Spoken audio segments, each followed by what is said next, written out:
child whispered in the dark. He doesn't like it when you sit in his chair, pointing to an empty rocking chair that began to sway. Every night at 8:34 p.m. sharp, the baby monitor picked up another baby crying, though she was always alone in her crib.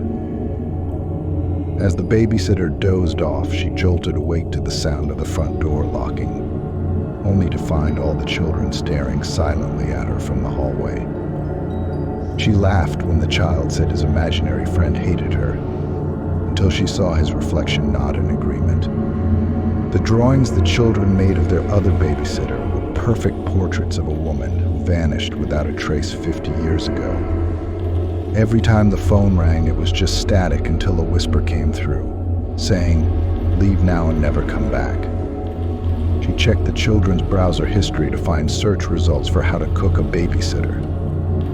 After tucking in the twins and turning off the light, she heard a third voice from the closet say, "Good night, too." The baby always stared and giggled at the same corner of the room, and one day she saw what he was giggling at, a face staring back.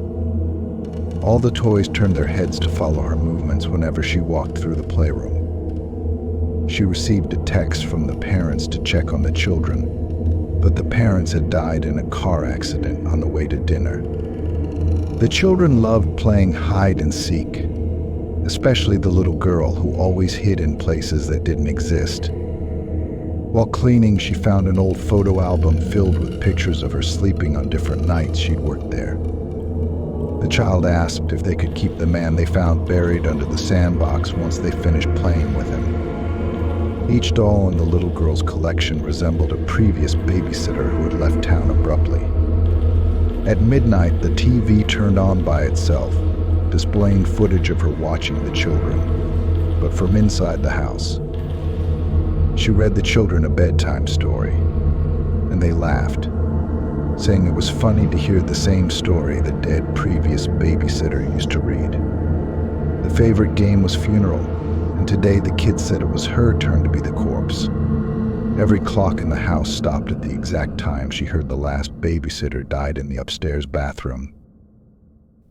The little boy liked to play with his toy phone, but one evening he handed it to her and said, "It's